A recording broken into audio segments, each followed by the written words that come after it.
Hello, good morning, नमस्कार। आप सभी का स्वागत है स्पिरिचुअलिटी मैटर्स अध्यात्म की और मेरे इस चैनल पर। आई होप सब अच्छा कर रहे होंगे, सब अपनी लाइफ में को एंजॉय कर रहे होंगे, गीता सत्र का आनंद ले रहे होंगे और इस गीता ज्ञान से बहुत कुछ सीख रहे होंगे।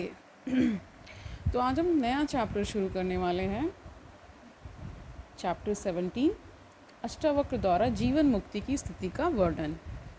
ठीक है, तो शुरू करते हैं आज का सेशन। तेन ज्ञान फलम प्राप्तम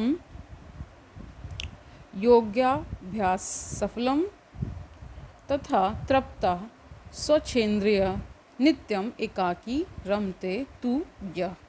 और जानते हैं,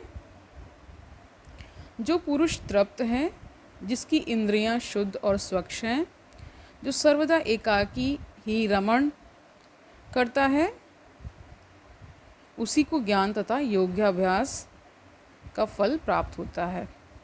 ठीक है, व्याख्या जानते हैं। समस्त प्रकार की साधनाओं का फल ज्ञान होता है।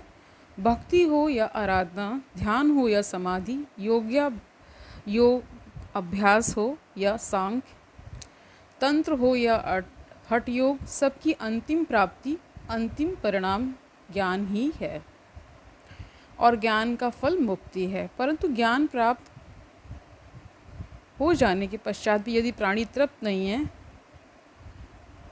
उसके अंदर वासनाएं अभी भी शेष हैं, वह विचलित है, चिंताग्रस्त है, तो इसका मतलब है कि ज्ञान प्राप्त करके भी वह उसका पूरी तरह से लाभ प्राप्त नहीं कर सका है।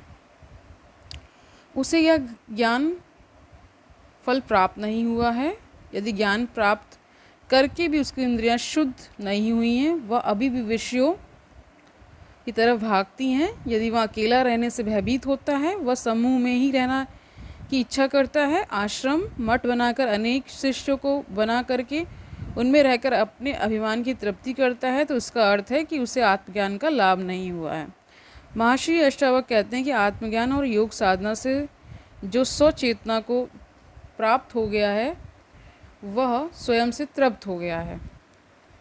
तृप्ति हेतु उसे अन्य की आवश्यकता नहीं होती है। वह शुद्ध तथा स्वच्छ इंद्रियों वाला बन गया है, जिससे उसकी इंद्रियां विषयों की तरफ नहीं भागती हैं। जो स्वाभाविक रूप से मिला है उसी में गुजारा कर लेता है, इच्छा से नहीं। शरीर हेतु जितना ज़रूरी होता है उतना ही लेकर सुखी है, खुश है, और जो हमेशा एकांत में रहता है, समूह नहीं बनाता है, दूसरे से अपेक्षा नहीं रखता है, नगर में रहकर भी एकाकी अनुभव करता है, मित्र शत्रु हितैषी द्वेषी कुछ भी नहीं बनाता है और ना ही किसी की मदद लेता है। ऐसे ज्ञानी तथा योगी को ही अपने आत्मज्ञान का फल प्राप्त होता है। इसके विपरीत करने पर, वह ज्ञान प्राप्त करने पर भी उसके फल से वंचित रह जाता है। इसलिए आत्मज्ञानी को एकाकी रहकर रहने का निर्देश दिया जाता है, अन्यथा फिर से वासनाएं उसे घेर लेती हैं या घेर सकती हैं। दूसरा सूत्र देखते हैं। न कदाचित जगति अस्मिन् तत्वज्ञा हंत खिद्यति यथा एकेन तेन इदम पूर्णम ब्रह्मांड मंडलम। और जानते हैं, परम तत्व का ज्ञाता इस संसार के विषयों में विचरण करता हुआ किसी भी प्रकार से शोभ को प्राप्त नहीं करता, क्योंकि वह इस वास्तविकता को अच्छी तरह से जानता है कि संपूर्ण ब्रह्मांड उसी एकमात्र से पूर्ण है। संपूर्ण सृष्टि भिन्न भिन्न नाम रूपों में अभिव्यक्त है। व्याख्या जानते हैं। जगत में व्यवहार करता हुआ भी तत्वज्ञानी अलग नहीं होता है। ऐसा इसलिए कहा गया है क्योंकि भिन्नता दूसरे से होती है। यानी दूसरा कोई व्यक्ति नहीं होगा तो आप कंपैरिजन या डिफ्रेंशिएट करेंगे ही किससे। इसीलिए कह रहे हैं कि क्योंकि भिन्नता दूसरे से होती है। दुख तब होता है जब मन को अच्छा लगने वाला काम ना किया जा रहा हो। ज़बरदस्ती अगर किसी कार्य को करना पड़े तो भी दुख ही पैदा होता है। एक जैसे काम को भी लगातार करते रहने से मन को अच्छा नहीं लगता है। इन सभी में अनुकूल और प्रतिकूल स्थितियाँ होती हैं। अनुकूलता प्रसन्नता देती है, जबकि प्रतिकूलता दुख देती है। अर्थात जब मन के अनुकूल काम होता है प्रसन्नता की अनुभूति होती है, और वही जब मन के विरुद्ध काम होता है तो शोभ यानी दुख की अनुभूति होती है। परंतु तत्वज्ञानी हेतु सभी स्थितियाँ एक जैसी होती हैं। उसके लिए ना कोई अनुकूल है और ना ही कोई प्रतिकूल, ना हेय है ना उपादेय। इसलिए उसमें उसे सुख अथवा दुख का तो प्रश्न ही नहीं उठता है। और फिर लीला में बंधा कह रहे, और फिर लीला में बाधा कैसी? कहने का तात्पर्य यह है कि जो तत्वज्ञानी होते हैं वे इस संसार में भीड़ भाड़ के बीच रहते हुए भी कभी खेद को प्राप्त नहीं होते। खेद यानी दुख, क्योंकि उनकी दृष्टि में संपूर्ण ब्रह्मांड मंडल उसी एक आत्मा का विस्तार है, उसी एक से परिपूर्ण है। इसलिए संपूर्ण ब्रह्मांड एक ही है, यहाँ दूसरा कोई है ही नहीं। फिर दुख किससे होगा? कोई भी अपने को दुख नहीं देता है। अतएव आत्मज्ञानी के इस एक तत्व की भावना का अनुभव हो जाने से वह हमेशा चिंता से मुक्त रहता है। तीसरा सूत्र देखते हैं। न जातु विषय के अपि स्वा रामम हर्षन्ति अमी सल्लकी पल्लव प्रीतम इवम नीम पल्लवा। इसका अर्थ होता है नीम के पत्ते। तो इसका अर्थ जानते हैं, यानी भावार्थ जानते हैं। जैसे सल्लकी नाम की मधुर बेल की पत्तियों के रस का आस्वादन करने वाले हाथी को नीम के पत्ते अच्छे नहीं लगते, नीम के पत्तों की तरफ जैसे उसकी सहज प्रवृत्ति नहीं होती, वैसे ही जिसे आत्मा के मधुर रस का स्वाद लग चुका हो वह सांसारिक विषयों की तरफ प्रवृत्त नहीं होता है।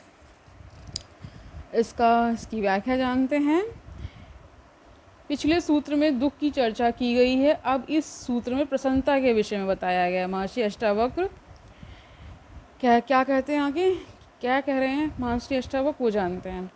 महर्षि अष्टावक्र प्रसन्नता का उदाहरण देते हुए कहते हैं कि जैसे जिस हाथी ने मीठे बेल का स्वाद चख लिया हो वह हाथी नीम की पत्तियों की तरफ कभी भी प्रवृत्त नहीं होता है, उसी प्रकार जिसने आत्मानंद का रस चख लिया हो उसकी विषयों की तरफ प्रवृत्ति नहीं होती, उससे विषय रस सहज रूप से छूट जाते हैं। महर्षि इस बात को स्पष्ट करते हुए कहते हैं सांसारिक विषयों के सुख क्षणिक होते हैं, अस्थायी होते हैं। इन सुखों को प्राप्त करने हेतु अनेक अनैतिक कर्म भी करने पड़ते हैं जिनका फल भुगतने में दुख होता है। इस जगत में कोई भी ऐसा सुख नहीं है जिसके संग दुख संयुक्त ना हो। ये पहले भी हमने जाना है कि दुख के साथ सुख आता है और सुख के साथ दुख आता है। ये सारे सुख स्थायी नहीं होते हैं, आत्मानंद का सुख ही स्थायी होता है, अन्यथा सुख नहीं प्राप्त हो सकता है। आत्मा का सुख स्वयं का होता है, उसमें दूसरे का होना जरूरी नहीं होता है। अतः जिसने आत्मानंद का स्थायी सुख प्राप्त कर लिया हो, जो नित्य आत्मा में रमण करने वाला हो, उसे ये सांसारिक सुख व्यर्थ लगने लगते हैं, इसलिए वह इनमें कभी भी रुचि नहीं लेता है। तो आज के लिए इतना ही रखते हैं। आई होप आपने इन सूत्रों के माध्यम से बहुत कुछ सीखा होगा अपने जीवन में। अगर इसे उतारना चाह रहे हैं तो निश्चित ही उतारिए और इसके लाभ भी देखिए कि आपके अंदर एक शांति की